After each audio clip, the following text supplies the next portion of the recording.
Good morning, everyone. It's so good to have you on this Wednesday for such an important topic.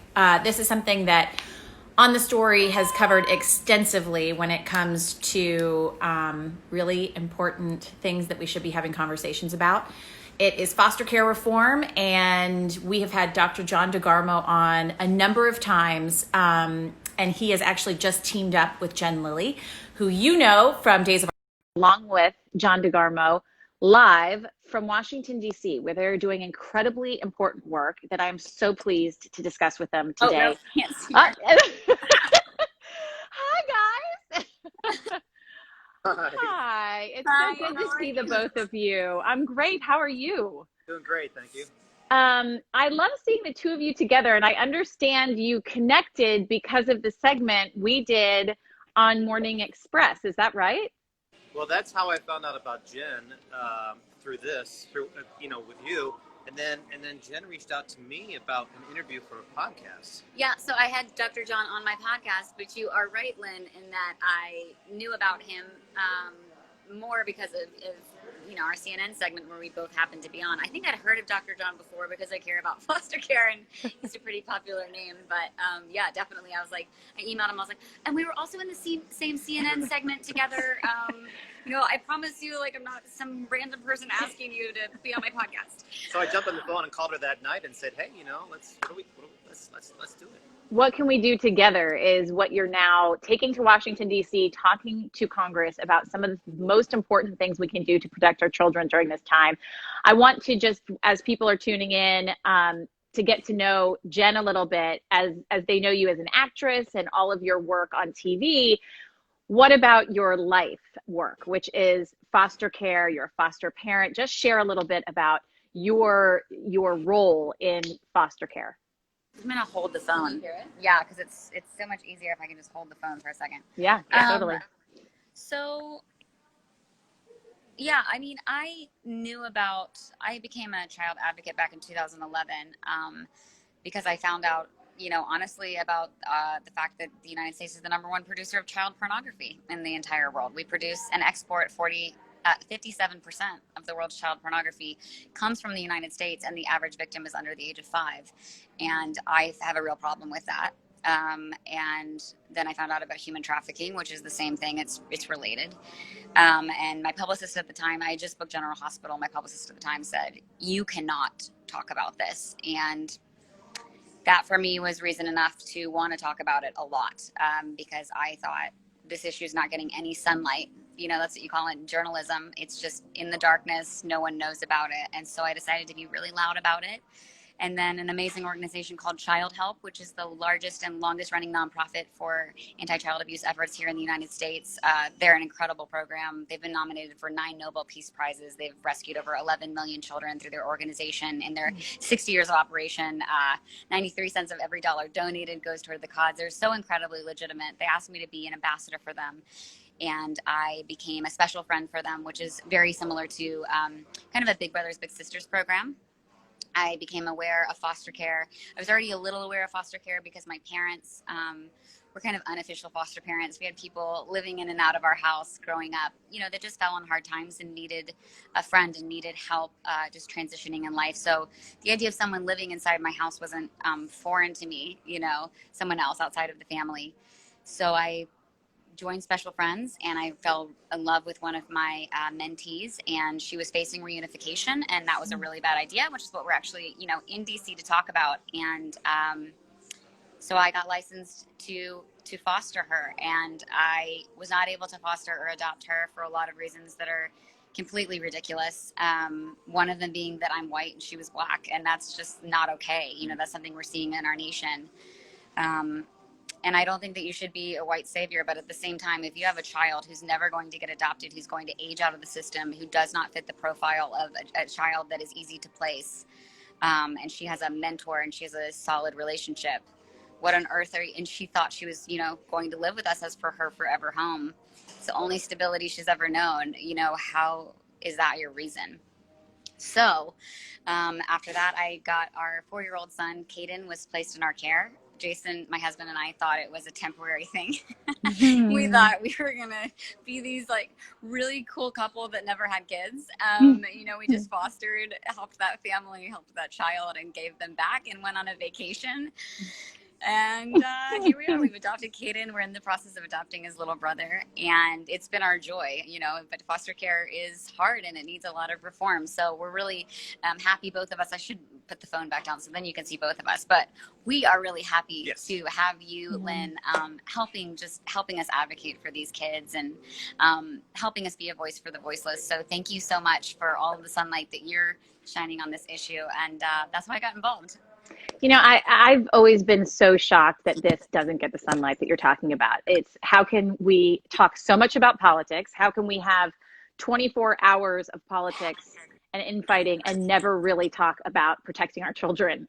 It's something that's always confused me. If I could do a story every day on this, I would like to. But I want to point out, one of our viewers is saying, Shan Fraser is saying, Jen, you are amazing. The world needs more women like you. I gave my firstborn up for adoption, and I am so grateful for women like you. I think that everyone feels the same way when it comes to people out there giving their healthy homes and opening them up to these children in need. John, talk to me a little bit about what you all are doing in Washington. Can I comment back to that? Oh, yeah, absolutely. I just want to say that the mom who adopted her child out, you know, that is a really courageous and selfless decision.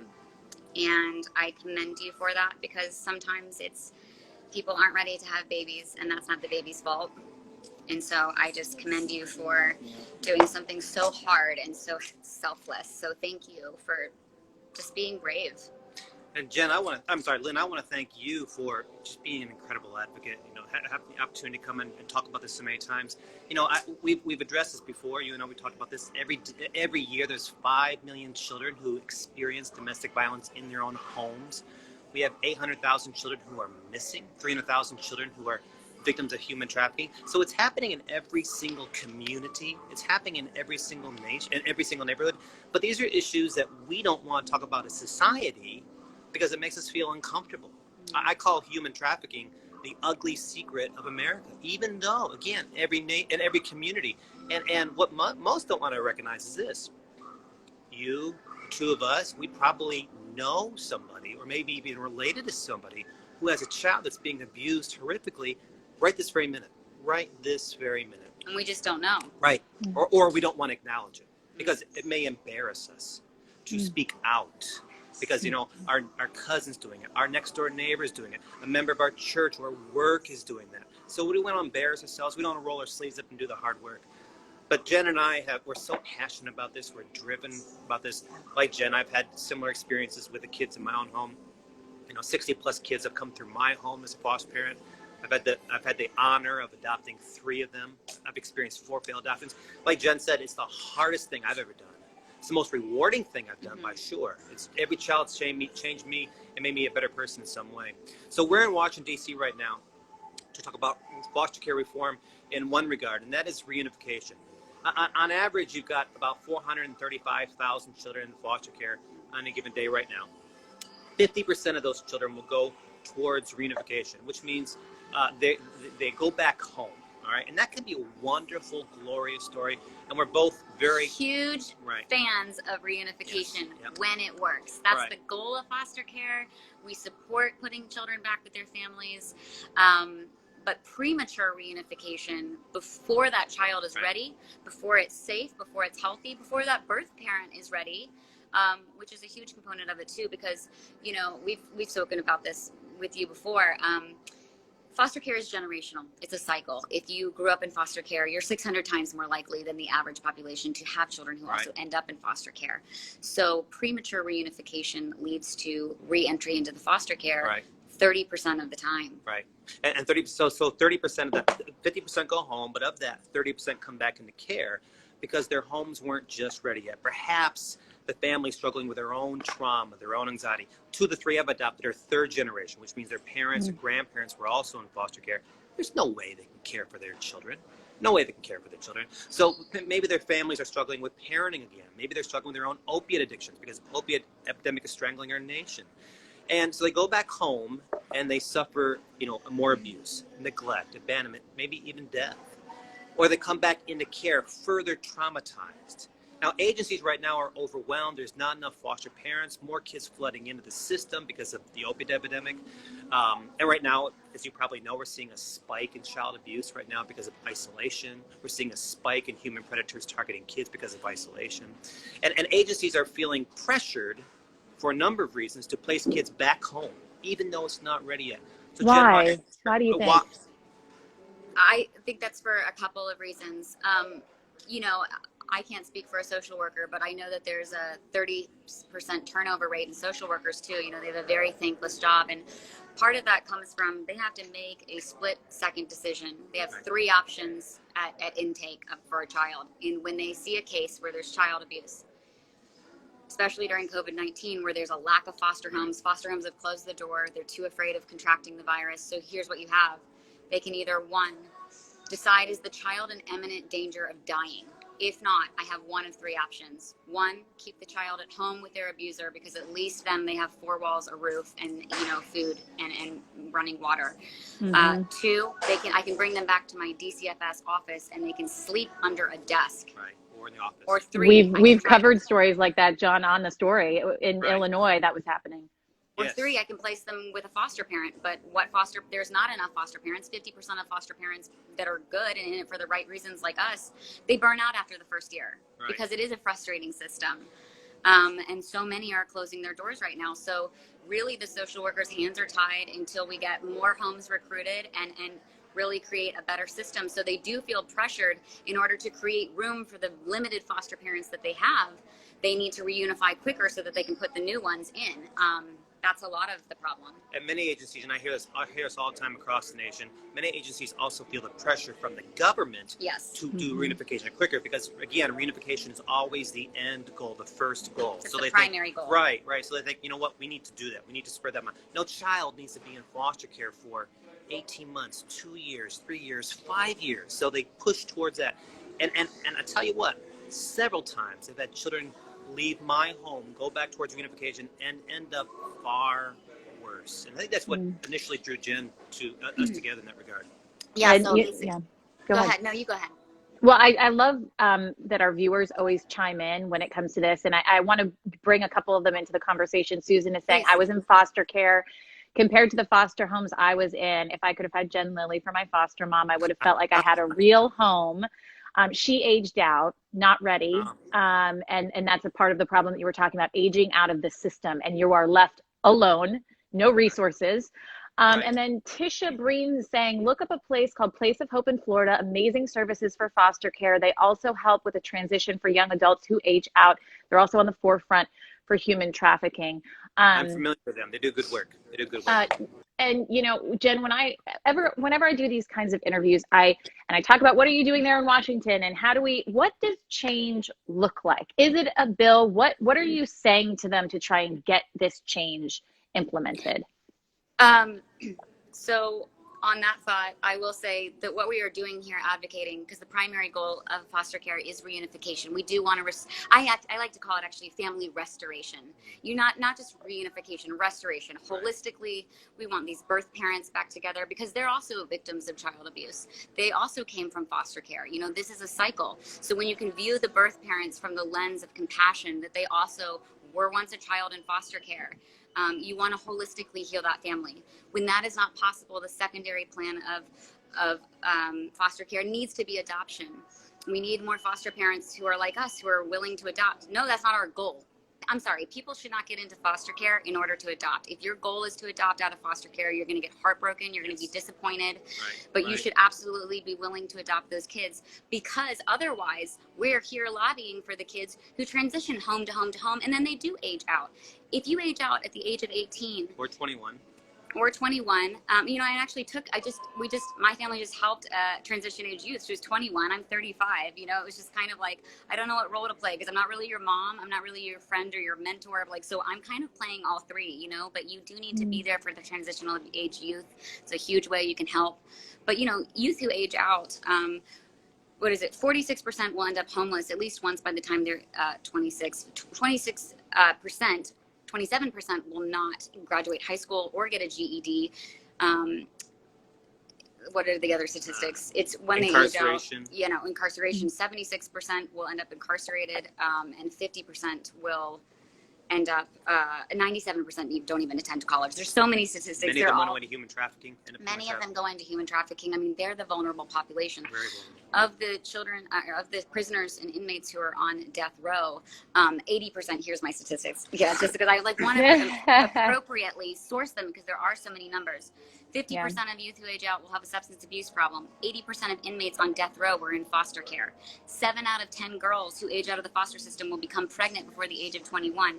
60% conservatively of trafficking victims came from foster care. That estimate goes all the way up to 98%, depending on state by state. So what we're doing, to answer your question, to reach reform is to, one, make our legislators aware of the issues in foster care, make them aware of what's going on. And then I like to break it down fiscally. Here's what you're spending on prisons every year. 72% of our incarcerated came from foster care. Like in Michigan alone, and I know the Michigan statistics, in Michigan alone, they're spending $2.1 billion annually on their prisoners. They're spending over $48,000 per prisoner just to keep them alive in prison.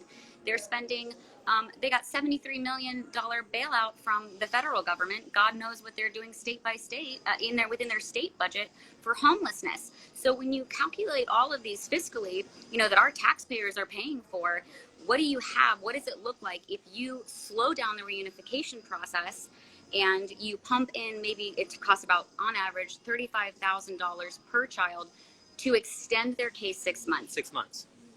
So here's how we met. We're on our podcast. We meet through you. He's on my podcast. He's here on my podcast to talk about foster care burnout. And all of a sudden, John tells me this story of these 5 kids in his care who they had, come from squalor. They had a horrible situation, unbelievable, a really intense, traumatic story. And he and his lovely wife, who are both doctors, both amazing people, both just totally stable. They have way higher level of licensing than me to be able to handle the really intense abuse cases, rehabilitate this sibling set of 5.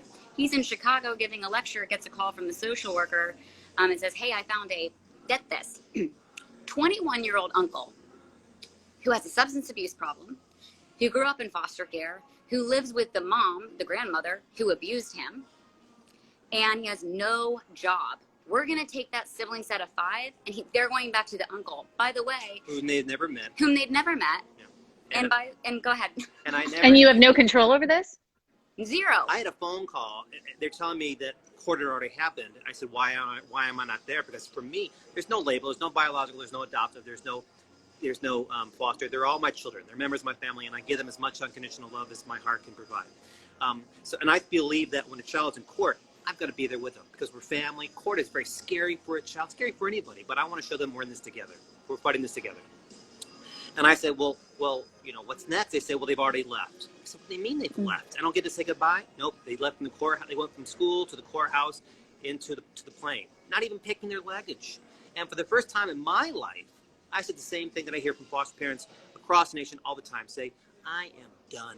I am done with this. I'm so sick and tired of having my heart break over and over and over because the system doesn't work. The system doesn't work. And those children went to an environment they've never known, a state where they've never been, disrupting from their school they've been in, the most stable environment they've been in for probably their entire life. Yeah. To an environment where it's chaotic. Their guardian is not much older than the oldest one, who's been abused by himself in the house of the abuser. And then, of course, many months later, they came back into care and they eventually found their way back to our house. Far worse than ever before. And they were already in the road to adoption. So it wasn't like these were new placements. These child had found stability. They had found rhythm. It wasn't like, hey, you're a temporary placeholder until we can find a family member. And so many times that happens in foster care. And I just don't understand why I said to John on my podcast, if you can listen, it's season 1. I mean, our conversation immediately shifted. We had a little bit of disagreement. She said, we went back and forth, and I was like, that is, because I wanted to study law. I come from a long line of lawyers. My dad was a judge, and I was just like, so did you hire a lawyer? Like, that is not legal in all 50 states. And I said, wait a second, when did this happen? What is the timeline? You've been a foster parent longer than I have. Is this in the 90s before reform? I need dates. And he's like, this happened 5 years ago. And I said, so clearly clearly legislation has changed. You said, no, Jen. I said, no, John. You know, we go back and forth. And I was like, I don't understand, because in my training, here's what we're proposing. We are proposing that all 49 other states adopt the California model. So here's why I was so confused. In my training, I thought, of course, this is a federal protocol. When a child is placed in care, here's how we do it in California. All 49 other states do the first 2 steps, I'm going to say. California does an extra step that is critical. When a child is placed in care, the judge will mandate that the parent has monitored visits with their child. That means that the younger the child, the more visits they'll have a week. But let's say minimum, they're going to see their parent in a supervised visit for 2 hours a week. And they're going to have a third-party supervisor who's been trained to look for red flags. They're looking, how is the visit going? The third-party monitor is not allowed to interject into the meeting unless the child is in imminent danger, is going to die, get electrocuted, you know, something like they're in imminent danger. Otherwise, you're looking for red flags like false promises. You're going to be home by Christmas. You're going to, if you do this for me, I'm going to do whatever. You know, all of these neglect. You're looking for abusive situations. Are they showing up drunk? Are they showing up stoned? All of these things. Obviously, you're hoping that they're not. You're hoping that this parent is doing their casework. They're making progress. You're hoping as a foster parent to wrap around that birth family too and love them well, bring healing to that family. And when that's going well, at the next review hearing, which is the 6-month review hearing, the judge may decide to move the parent from monitored visits to unmonitored visits, which just means that that child is now going to be babysat by their own parent for 2 hours a week. Now look, that's where all the other states stop. Babysitting a child for 2 hours a week, 1 time a week, is not difficult. Take them to Chuck E. Cheese, take them to ice cream. You guys had a great time.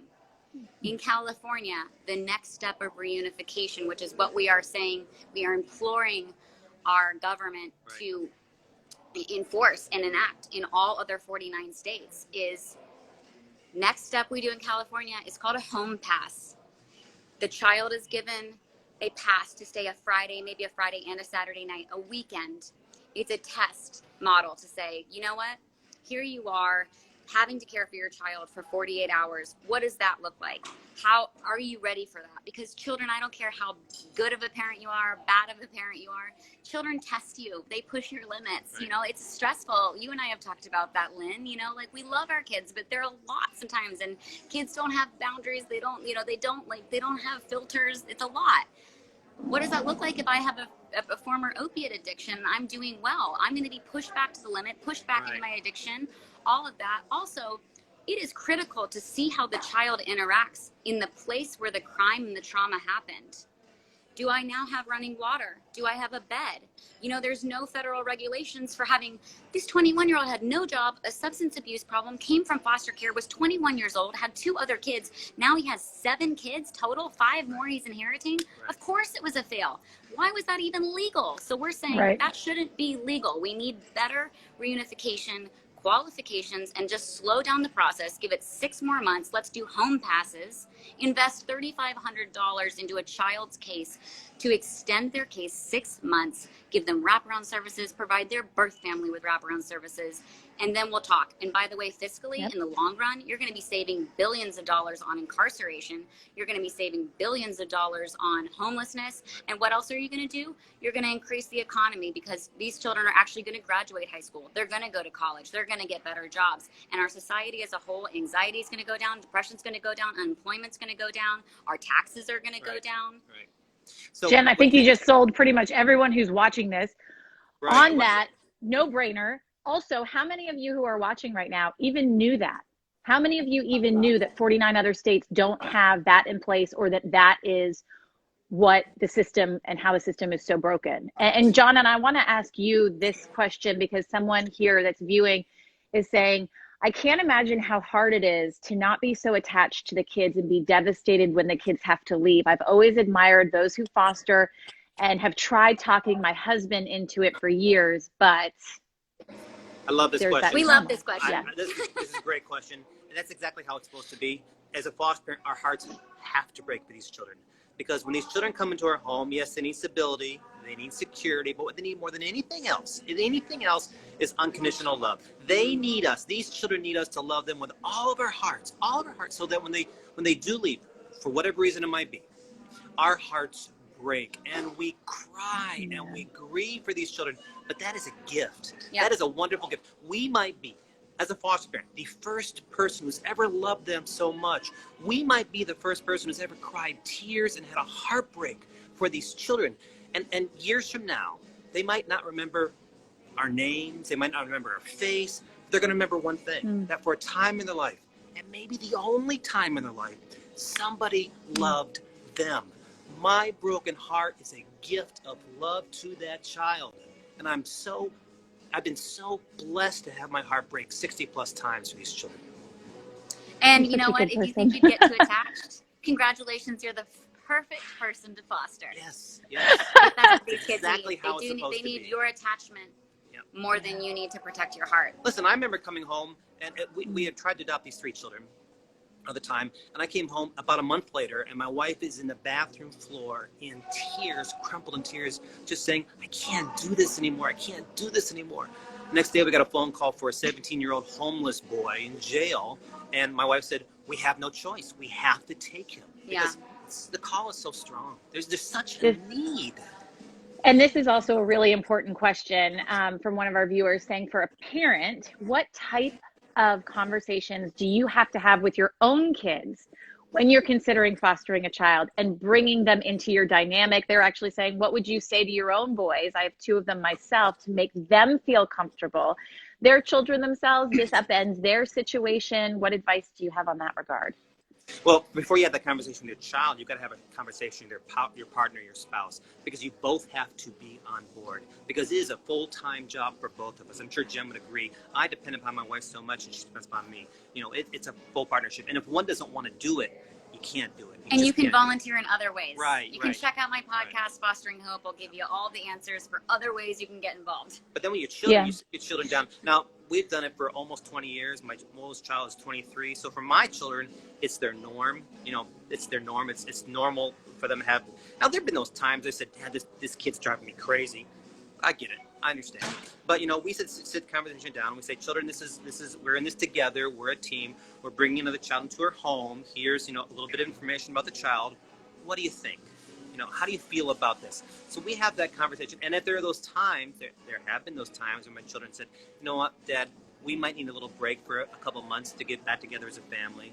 But this is wonderful. This is a wonderful part about being a foster family. When these children come into my home, my own children just go up to them immediately, and there's so much therapy and healing through the simple act of play. When they're playing together with my children and they become, a family and siblings, that's where real healing takes place for that child who suffered so much crisis. And in addition, my own children, they may never be foster parents, but I believe they're going to leave a life of serving others in some fashion. And my kids have been introduced to so much that other people will ignore or simply don't want to acknowledge or don't know about. My kids are the first to stand up for bullying in school. My kids are the first to stand up for any type of injustice. My kids are the first to go up to a child and say, hey, do you need a friend? And, that is perfect lead into our next question. Vino is saying, I think, what is your advice for people who still think foster care is taboo? How does one mitigate the reluctance to consider foster care? I would say listen to my podcast, Fostering Hope, because that's the whole agenda, is to equip people and inspire and educate people who don't know about foster care. Dr. John says this a lot, and I totally agree. Awareness equals advocacy. Right. You can't care about something if you don't know that it exists.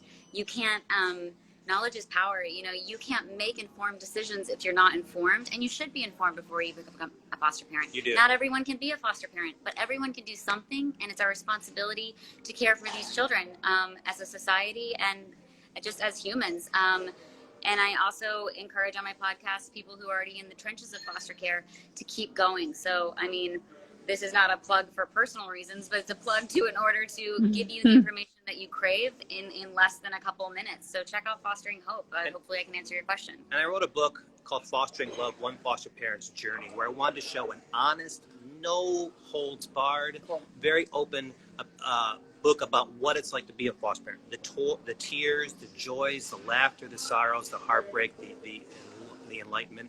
I think it's a real honest book about foster parenting, and if someone's considering it or has questions, I think that's a good start there too. Great. There's a lot of people considering it here in the comments, actually. And JB Johnston is saying that foster care has been on their heart for some time, but how do you help your biological children with the heartbreak? John, you were talking a lot about your own heartbreak, your wife's heartbreak. Jen, you've talked about this, but what about your kids' heartbreak when they have to say goodbye to their what become siblings? You go down to my library downstairs, and there's several pictures of my own children who are holding babies, newborn babies, born addicted to drugs. And when those children leave, my kids have cried as well. But at the same time, I think that's just making them so much stronger, making them so much aware. Yeah, we take those times where we say, you know what, we need to take a break. We're going to form together. We need to allow ourselves time to grieve. Mm-hmm. We have to recognize that we are we are experiencing feelings of grief and loss. We might be experiencing something known as secondary traumatic stress or compassion fatigue, and we need to take a break. My wife and I try very, very hard to have a date night once a month with each of our children. Now, when you've got 11 kids in the house at the same time, that's kind of hard to do sometimes, let me tell you. But we try to have that one-on-one time with each child every single day possible, and we really encourage them to express themselves. This child's leaving, this child's left. How do you feel about that? We embrace tears because it's grief is very real, even for the children as well, because they're losing not only a friend but a family member or a sibling, if you will. And when premature reunification happens, they're worried about that child's safety, and they should be. Yes. Is my sister safe? Will I see that person again? It's their birthday today. Last Christmas they were here. What's going on with them now? A lot of questions. But here's the good news, our legislators have been very receptive to what we've been saying. That's what I was wondering. That's exactly. Both parties have agreed with us that this is a common sense thing that is a very simple solution. We're not recreating the wheel. We're asking them to adopt the California model and for whatever makes sense for their state. So we're having a lot of success. We're meeting with a lot of legislators from the Ways and Means Committee. And today we're going to meet with the Department of Health and Human Services. So that's another very exciting opportunity. And this is just one of many trips that we're going to do. So, tell your politicians about us.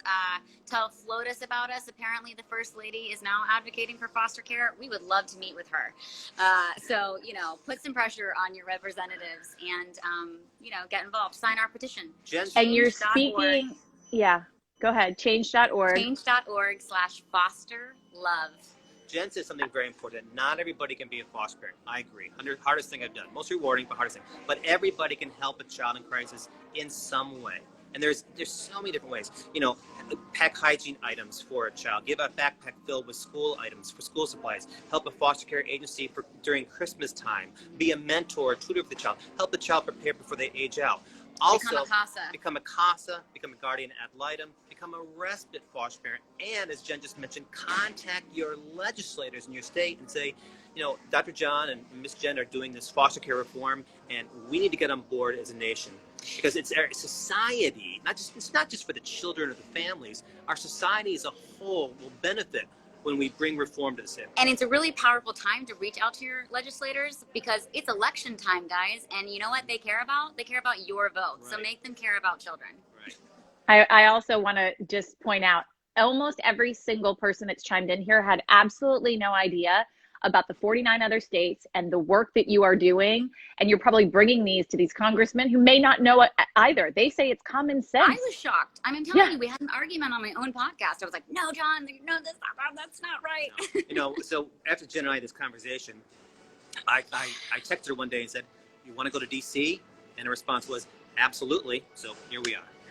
And I know that you have a meeting at 10 a.m. And I want to just get to a couple more of these because people are chiming in left and right. They're really wanting more information about your podcast. So we are going to link the information about your podcast when I post this to IGTV.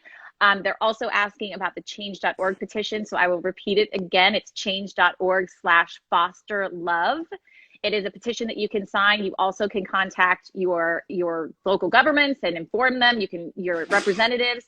And we also, I want to give Susan a shout out here because she has been sharing a lot about her own foster experience. And I really love that she has said that she's still in contact with one of her foster moms, and she was at the birth of two of her own children. And I think that's another layer to all of this. That's what we're yes, hoping. there's heartbreak. Reunification works when it's good. Right, Lynn, I was 2 nights ago, when I arrived here in Washington, D.C., I was chatting with on the phone with one of my former children from foster care. She's now 22. She's actually the topic of my TED Talk. It's a tragic story, tragic, heartbreaking story. But we were chatting, and, again, when they leave my house, they're always going to be a member of my family. Hey, if I could also encourage people, if you're considering foster care, go to the Foster Care Institute. If you have any questions about foster parenting, about adoption, about being a respite family member, the Foster Care Institute is going to answer all your questions. I'm and really there's no proud harm of in getting information. That's what I told my husband. I said, you know what?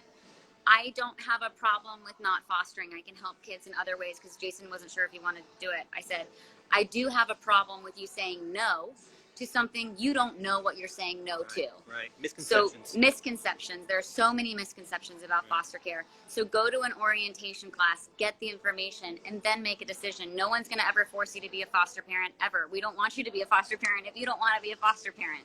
Please. But get the information. And I'm so proud of every single person. You are superheroes. The work that you are doing for children is incredible. I put my dress on the same way everybody else does. We're just people who decided to take action and walk out what we see needs to happen, and other people can do the same thing. I'm watching all of these people, and I'm saying I'm really proud of them, because I'm watching all of these people comment here saying, signed. I already signed the petition. I just shared it.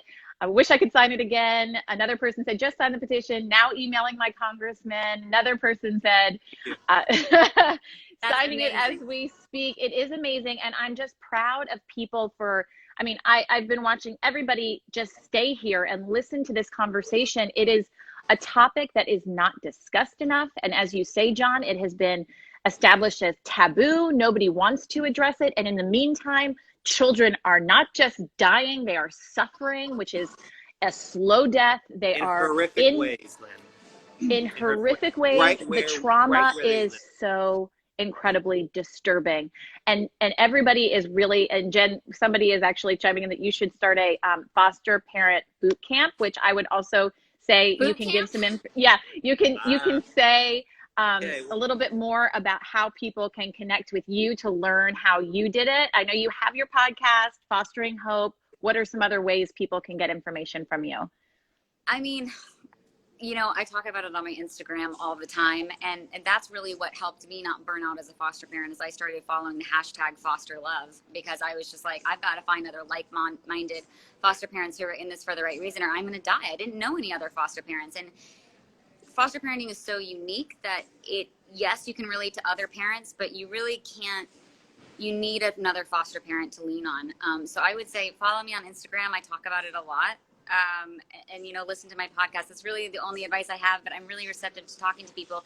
The other thing I do want to highlight really briefly is tomorrow is July 30th. And there is a worldwide and nationwide event going on called Rise Up with Operation Underground Railroad. Their Instagram is @OurRescue. I want everybody to participate in Rise Up tomorrow. #End Human Trafficking. The work that they're doing is incredible to rescue these children, because it is going on in every single city here in the United States and worldwide. So support that tomorrow, because you know what? I really think it's time to put pressure on our politicians and our representatives to say, you know what? We're aware that this is going on. What are you going to do about it? As I said That's earlier, what everyone's saying they're doing. As I said earlier, 300,000 children are victims of human trafficking in our nation that we know of.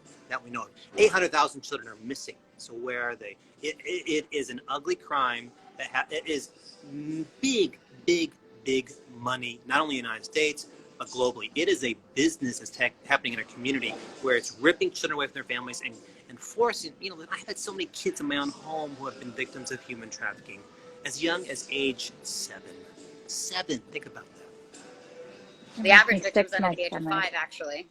So, John, Jen shared a little bit about where people can get resources on her podcast and things like that. Can you have a Foster Care Institute, give everyone a little bit of information of where they can reach you? Thank you for asking. So if you go online to the Foster Care Institute, there's all the information there. Facebook, Dr. John DeGarmo, Foster Care Expert. Twitter @Dr. John DeGarmo. LinkedIn, YouTube. It's all there. I've really, and like Jen, and you know this, Lynn, I've dedicated my entire life to making the system a better one. I wake up every morning driven to make this system a better system for all the children, because I've seen it fail so many times with kids in my own house. I can't let it happen again to none of us can let this happen to a child that we know right where we live. My heart is just breaking hearing all of these different stories, but it's also so warmed by seeing the incredible response that this has gotten from so many people. Amazing response. Yes. Amazing response. And I encourage all of you, I will be posting this on my Instagram page. For you two, I know that you'll be sharing. I know you'll also be linking to your podcast, to Our Rescue. It's at Our Rescue, Yes. to follow, to make Take change more steps. tomorrow and every single day going forward. Reach out to you, representative, and to both of you. I just want to thank you for the incredible work you are doing. I know that you have your meetings coming up in here in a few minutes. So as much as I want to continue this conversation, you have important work to do as well. But let's continue the conversation. Let's keep in touch.